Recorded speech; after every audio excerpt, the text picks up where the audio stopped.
À la frontière entre l'Autriche et l'Allemagne, c'est une première depuis les années 90. L'Autriche remet en place des douanes volantes aux abords de ses frontières. Officiellement, les contrôles permettent de protéger les alentours d'Innsbruck qui accueille ce jeudi les ministres de l'Intérieur de l'Union européenne. Officieusement, cela pourrait servir de test en cas de fermeture de la frontière autrichienne.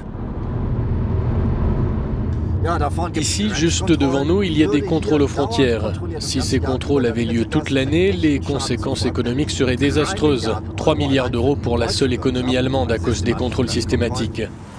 Alors que le ministre de l'Intérieur allemand a annoncé une politique migratoire beaucoup plus restrictive, le gouvernement autrichien dirigé par Sebastian Kurz et composé d'une coalition de droite et d'extrême droite s'est dit prêt à prendre des mesures pour protéger ses frontières.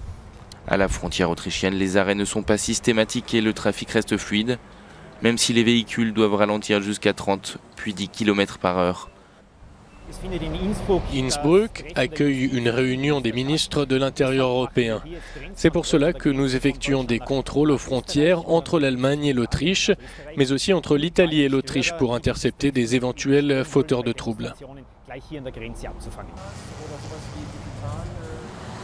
Le contrôle des frontières, la question migratoire et l'avenir du droit d'asile en Europe, source de tensions entre les 28 pays membres, seront au menu de cette réunion des ministres de l'Intérieur de l'Union européenne ce jeudi à Innsbruck.